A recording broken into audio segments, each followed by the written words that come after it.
Narrative को highlight करते हैं जो हो सकता है आज से चंद दहाइयां पहले उसमें कोई सच्चाई हो, लेकिन ओवर द डेकेड्स तमाम हुकूमतों ने वहाँ पे बेशुमार इन्वेस्टमेंट की है। मैं पहले वहाँ पे डेमोग्राफिक एक एनालिसिस आपको देता हूँ। बलूचिस्तान जो है वो पाकिस्तान का 43.6% रकबा है। वहाँ में डेमोग्राफी जो है, जो मिक्स है, 40% बलूच है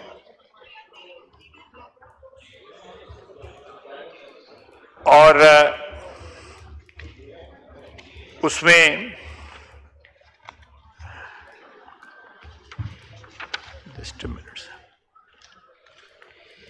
और बाकी जो है जिसमें 34% पश्तून है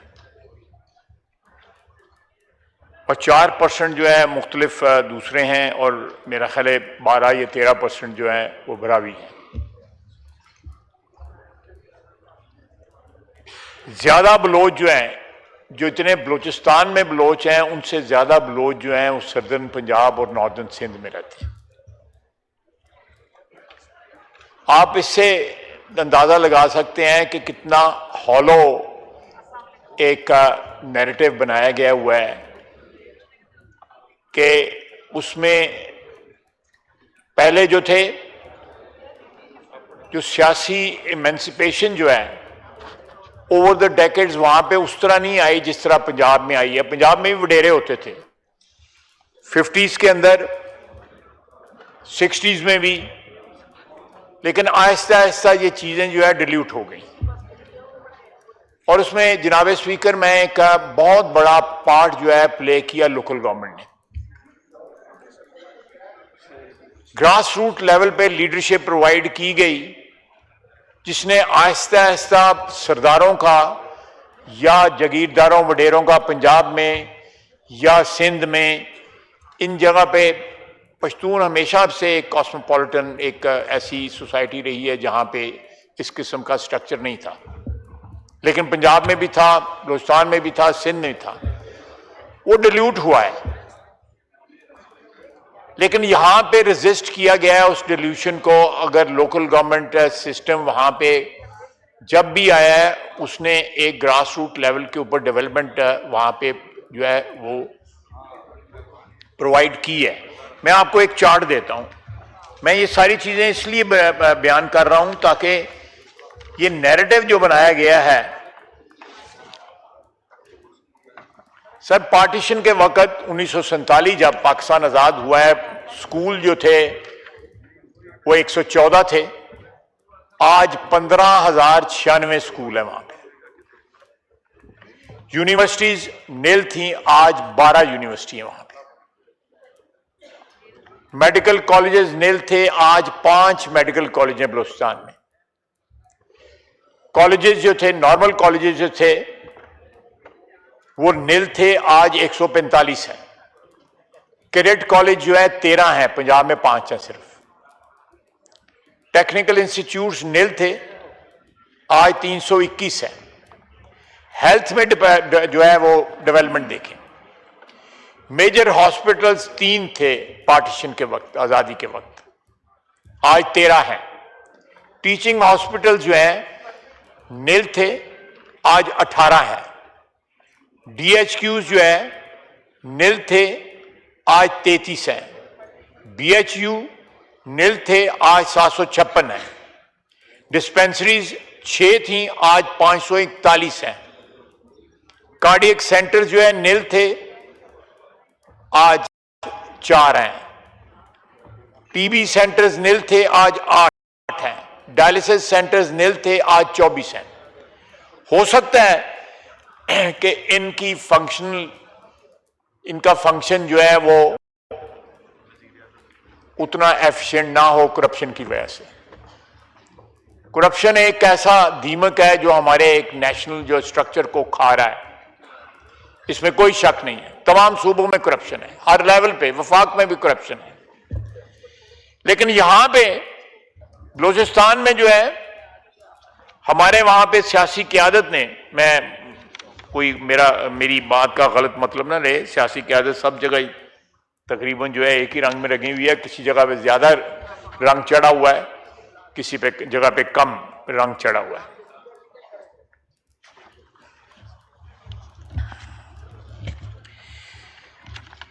सर, जो नैरेटिव बनाया जाता है सेंस ऑफ डिप्रीविएशन, मैं उसकी भी आपको तफसील बताता हूं। एनएफसी का शेयर जो है बलूचिस्तान का 933 बिलियन है, विच इज 90% शेयर कंट्रीब्यूशन जो है वो फेडरल गवर्नमेंट की है। पर कैपिटा बजट जो है 69,300 है पर individual, which is the highest in Pakistan. PSDP share जो है 25-26 का वो 11.5% है कंपेयर टू 3% ऑफ पंजाब। इसी तरह जनाबे स्पीकर 124 बिलियन रेवेन्यू कलेक्शन है सारे बलूचिस्तान में, वो कहां जाती है, ये भी इसके ऊपर भी एक सवालिया निशान है, कहां जाती है। लोएस्ट है पाकिस्तान में। ये मैं इसलिए बता रहा हूं कि ये जो महरूमी का एक बयानिया बनाया गया है उस सूबे के अंदर, वो स्वाय स्मगलरों के, स्वाय उन लोगों के जो क्रिमिनल एक्टिविटीज में वहां पे तेल की स्मगलिंग में, या जो ट्रांजिट ट्रेड है कि यहां से जाता है सामान सारा वापस आ जाता है, हमारी मार्केटों में आ जाता है। वहां पे इरानियन जो तेल है उसके पंप जो है कोयटा के शहर के वस्त में पाए जाते हैं। ये बगैर सियासी और ब्यूरोक्रेसी की पेटनेज के नहीं हो सकता।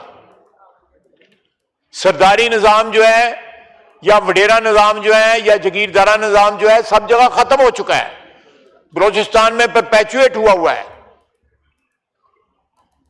मेरा खुदा न खास्ता कोई ऐसा इंटेंट नहीं है कि मैं सरदार जो हमारे दोस्त भी हैं, भाई भी हैं, लेकिन उस निजाम ने उस सूबे के अंदर जितनी भी इन्वेस्टमेंट हुई है उस सूबे की अपनी कमाई से, फेडरेशन की तरफ से जो भी वसाइल प्रोवाइड किए गए हैं उन सब को लूटा गया है। और आज ये जो रिएक्शन जो है ये उन्हीं लोगों की तरफ से हो रहा है। ये वही नेक्सस है जो ने बलूचिस्तान को बैकवर्ड रखने की कोशिश की डिस्पाइट देयर एफर्ट्स। वहां पे डेवलपमेंट हुई, वहां पे एजुकेशन हुई, वहां पे एमेंसिपेशन हुई आम आदमी की, जो सोची भी नहीं जा सकती थी। ये डिसमेंटलिंग ऑफ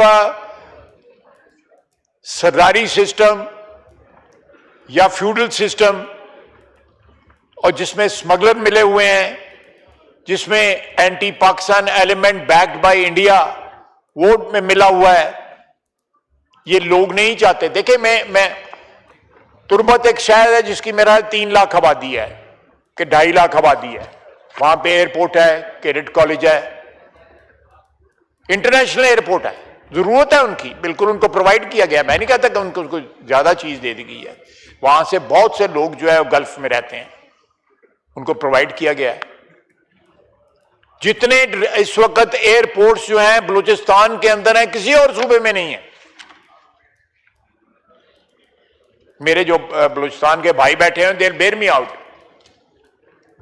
छोटी छोटी जगह पे वहां पे एयरपोर्ट्स हैं, जिनको इस वक्त हम जो है अगर कोई नहीं ऑपरेशनल उसको ऑपरेशनल कर रहे हैं, ताकि एक कांटेक्ट जो है उनका बाकी पाकिस्तान के साथ और गल्फ में जहां पे बहुत से बलोची रहते हैं उनके साथ उनका कांटेक्ट जो है वो एस्टेब्लिश्ड रहे, कांटेक्ट जो है वो टूटे ना।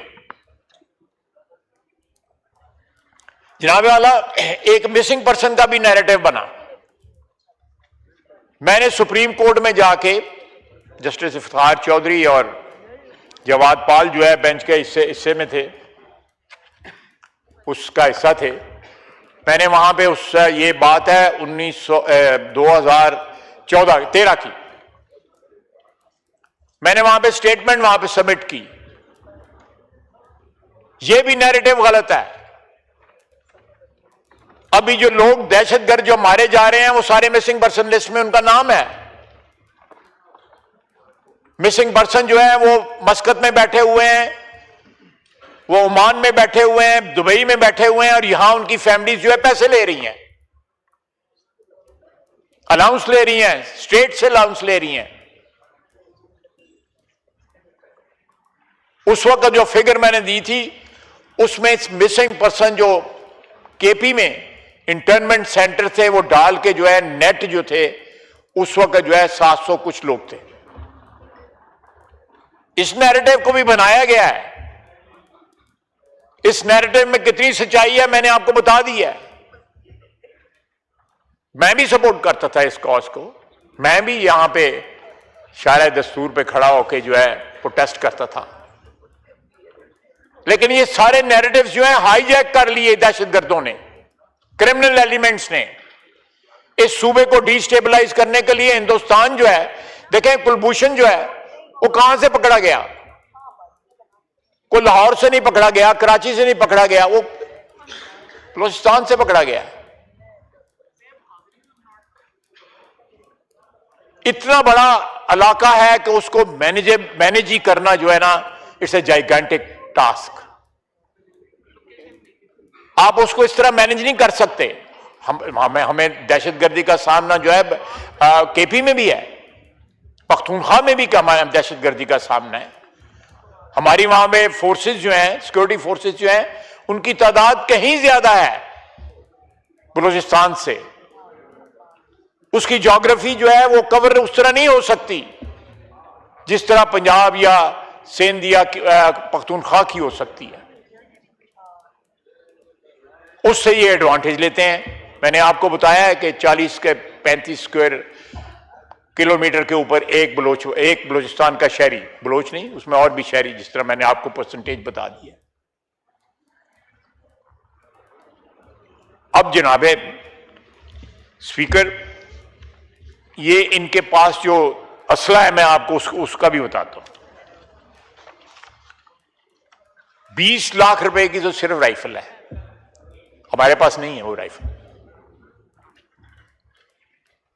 उसके ऊपर जो लेजर जो हीट, बॉडी की हीट से डिटेक्ट होकर फायर होता है, वो $4,000-5,000 का वो है। टोटल जो गियर है इनके पास जो है इट्स क्लोज टू $20,000। वो कहां से आ रहा है? कौन उसकी अदायगी कर रहा है? कोई बताए इस बात को, कौन उसकी अदायगी कर रहा है? कौन इन्वेस्टमेंट कर रहा है असले के अंदर? अमेरिकन असला है वो। इस भाव पे मेरे दोस्त जो who are exposed to or who have knowledge of this trade, वो इस चीज को एंडोर्स करेंगे। तीन आइटम हैं जो है, एक नाइट विजन गॉगल, उनकी राइफल, और एक और आइटम है, मेरे पास तो असले का लाइसेंस भी नहीं है, इसलिए मुझे मेरा जो है वो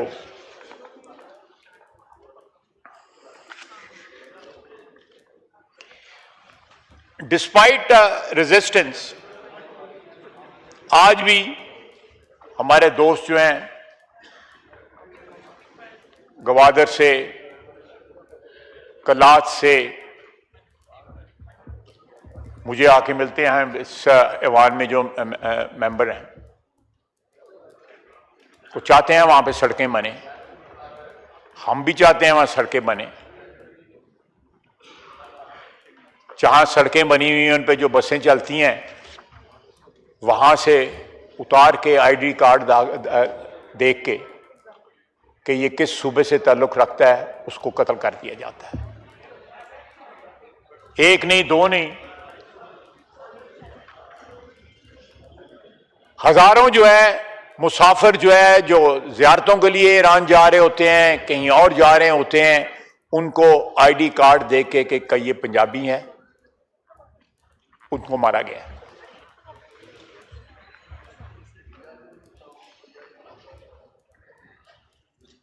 ये तफरीक जो है कहां से प्लांट की गई है? मजदूर लोग हैं, मजदूरों को मारा गया है। जाफर एक्सप्रेस पे किन को मारा गया है? वो कोई अमीर लोग थे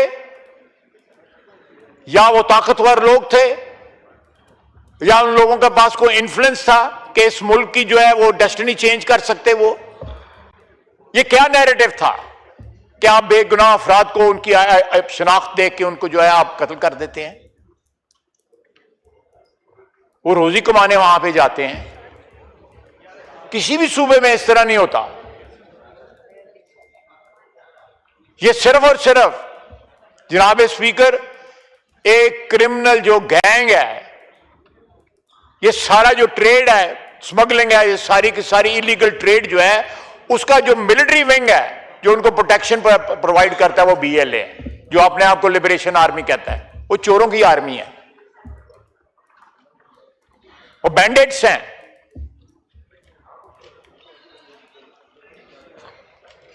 जनाब स्पीकर,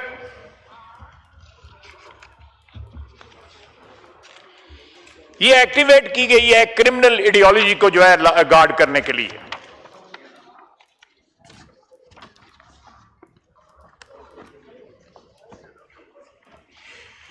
जनाब स्पीकर, ये फसादुल अर्द में, और हमारा मजहब कहता है कि जो फसादुल अर्द में जो लोग शामिल हों या जो परपेचुएट करें या परपेट्रेटर्स हों इसके, उनसे कोई नेगोशिएट नहीं किया जा सकता। हमारी पाकिस्तान की स्टेट की रियासत की ये बयानिया है या बॉटम लाइन है कि nobody in Pakistan will be allowed to rationalise violence. ये आप तशद्दुद को जब रैशनलाइज करने की कोशिश करते हैं, उसको लिबास बनाते हैं कि ये कोई फ्रीडम मूवमेंट है या ये हकूक की जंग है। It's not acceptable.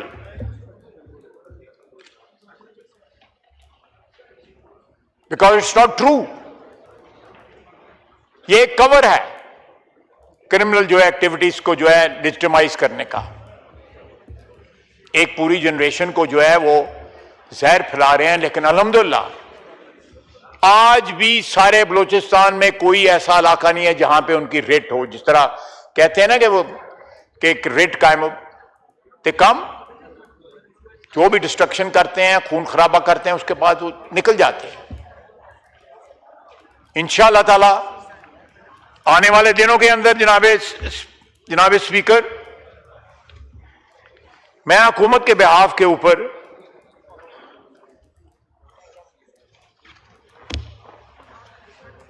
ये यकीन दिलाना चाहता हूं कि इन लोगों से कोई नेगोशिएशंस नहीं होंगी। जिस तरह ब्रूटल फोर्स ये लोग इस्तेमाल कर रहे हैं,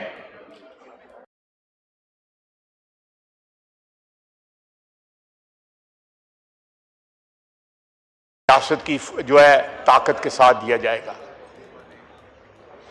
जनाब स्पीकर, मेरी दरख्वास्त है कि इस हाउस की तरफ से एक ऐसा मैसेज जाना चाहिए जो हमारे जवान, हमारे फौजी, हमारे FC के लोग, पैरामिलिट्री के लोग, हमारी पुलिस जो है जहां जहां खलफशार है वो लड़ रहे हैं, अपनी जानें कुर्बान कर रहे हैं। हम अपने इख्तिलाफात भुला के तमाम सियासतदान, ये पार्लियामेंट जो है उनके पीछे खड़ी हो। ये ना हो कि हम जनाजा पढ़ने जाएं, जनाजे उठाएं जाके, और कोई पॉलिटिकल एलिमेंट जो है या कोई अपने सियासी मफादात के तहफ़्फ़ुज़ के लिए जनाजा पढ़ने भी ना जाए, पुरसे के लिए भी ना जाए उनके घर। ये एटीट्यूड जो है ये एंटी नेशनल एटीट्यूड है, एंटी स्टेट एटीट्यूड है। मेरी अपील है कि इस एक इशू के ऊपर कौम को मुतहद होना चाहिए कि हम किसी क्रिमिनल गैंग को जो है कोई ऐसा नैरेटिव बनाने की इजाजत नहीं देंगे कि वो अपनी मुजरमाना सरगर्मियों को कोई लबादा ऐसा पहना सके कि उसको सैंक्टिफाई कर सके। कतई तौर पे नहीं देंगे।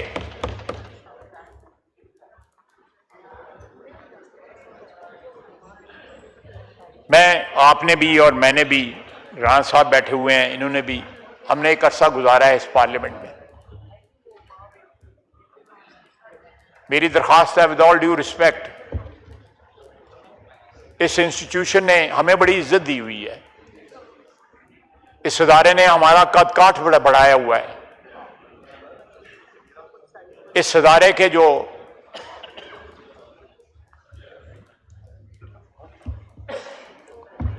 भी फराइज हैं या जो भी रिक्वायरमेंट हैं, हमारी इज्जत और आबरू जो बनी हुई है इसकी, उसको एक तरीके से ही पे बैक किया जा सकता है कि ये पूरा ऐवान जो है दहशतगर्दी के खिलाफ जो है यकजा हो जाए।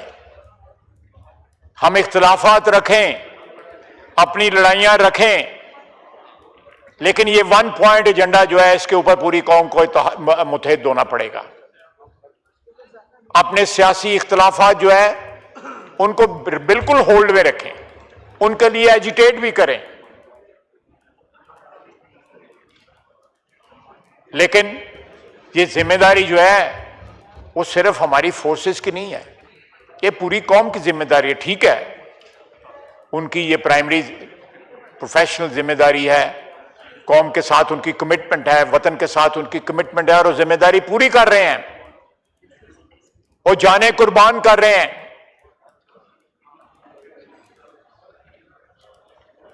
मैंने एक जवान ऑफिसर का जनाजा पढ़ा, 1 महीना पहले उसकी शादी हुई थी। वज़ीर आज़म साहब भी वहां थे, मिलिट्री की, हमारी आर्मी की लीडरशिप भी वहां पे थी। उसकी वालदा ने कहा कि 1 महीना पहले इसकी शादी हुई है, 4 दिन के बाद इसने अपनी ड्यूटी पे जाना था, तो इसने मुझे कहा कि मां दुआ करना कि मैं शहीद हो जाऊं। तो मां ने कहा कि माएँ कभी ये दुआएं नहीं करती कि बेटे की जान चली जाए, और वो शहीद हो गया। ये अवान जो है इन लोगों के खिलाफ, चाहे वो बलूचिस्तान में है, पंजाब में है, सिंध में है, पख्तूनख्वा में है, इस अवान को अपना हिस्सा डालना पड़ेगा। जनाब स्पीकर, हमारे यहां पे पैटी स्क्वॉबलिंग जो है उसमें हम इतना बिजी हैं कि एक लार्जर कॉज है, एक लार्जर जो है हमारी प्रॉब्लम है, which is overwhelming the country, उसको हम इग्नोर कर रहे हैं। ये मिनहासुल कौम हमारी जिम्मेदारी है, ये किसी एक अदारे की जिम्मेदारी नहीं है। ये काफी नहीं है कि हम यहां पे रेजोल्यूशन पास कर दें, ये काफी नहीं है कि यहां पे हम तकारीर कर दें। We must demonstrate solidarity with the boys जो आपकी सीना सपर होके आपकी हिफाजत के लिए इस वक्त भी खड़े हैं, दिन रात खड़े हैं। यहां पे सारा दिन हम सियासतदान जो है सिफारिशें करते हैं कि जी फलाने को यहां से ट्रांसफर करके फलाने को वहां पे लगा दें, वो घर से दूर है जी, या हो सकता है कमाई कम होती हो वहां पे। ये भी एक बहुत बड़ा मोटिव होता है कि उसकी वालदा है जी, उसके बच्चे हैं जी, सारा दिन ये सिफारिशें करते हैं। आप भी करते होंगे, मेरे सारे कोलीग्स करते होंगे। क्या हमारी जो दफाई अफवाज हैं, डिफेंस फोर्सेस हैं, उनकी ये रिक्वायरमेंट नहीं है? 4-4, 5-5 दफा जो है वो अपनी ड्यूटी पे चले गए, जहां से 50% चांस होता है जिंदा वापस आने का।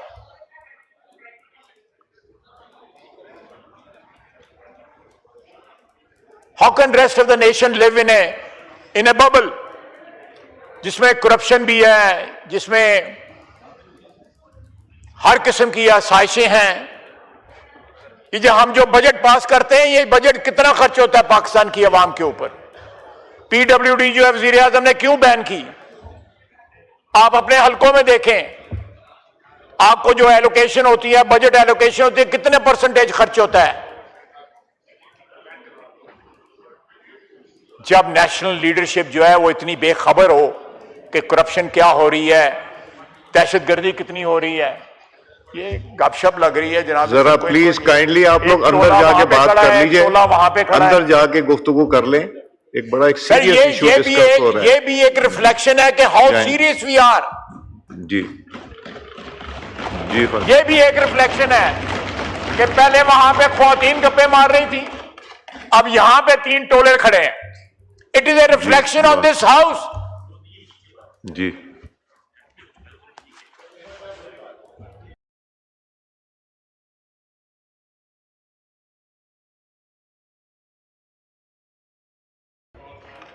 ये हमारे किरदार के ऊपर जो है एक रिफ्लेक्शन है।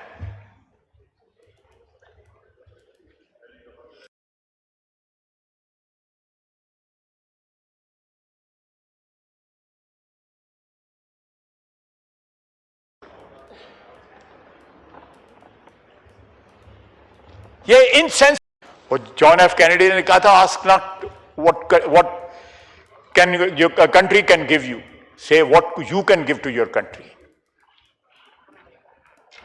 ये हम लोग जो लीडरशिप क्लेम करते हैं, जिनको इस पाकिस्तान के गली मोहल्ले में जो लोग हैं उन्होंने इज्जत के साथ यहां पे बिठाया हुआ है, क्या करते हैं?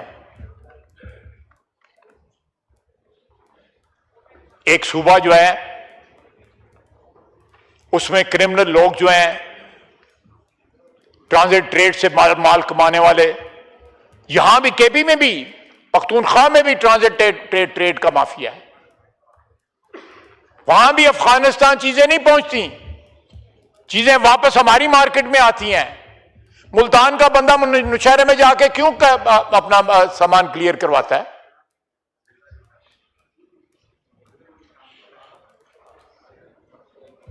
आप इन्वेस्टिगेट करें कि if the goods are destined for Multan or Sialkot or somewhere else, why these goods are being cleared in some convenient dry port? और ये लोग जब फिर क्रिमिनल जो माफिया है वो इतना ताकतवर हो जाता है तो वो BLA को हायर कर लेता है अपनी हिफाजत के लिए कि मैं तेल भी स्मगल करूंगा, 40-50 लीटर का जो तेल जो है मुझे पड़ेगा वो मैं कराची 200 रुपए का litre बेचूंगा।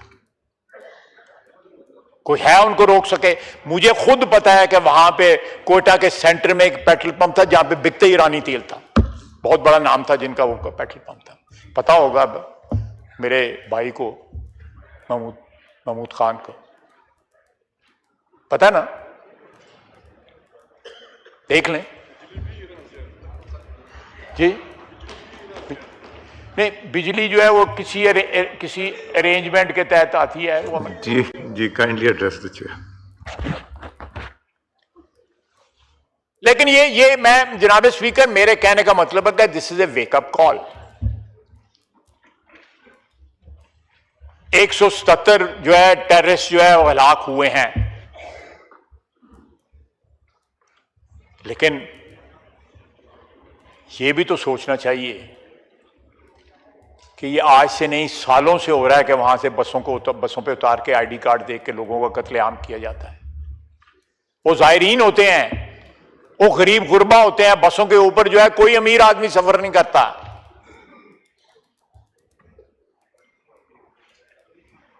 Let this house play some role in this crisis. नहीं तो हम कोई इतने रेलेवेंट पहले भी नहीं है, बिल्कुल इरेलेवेंट हो जाएंगे। वमा अलैना इल्लल बलाग। मैं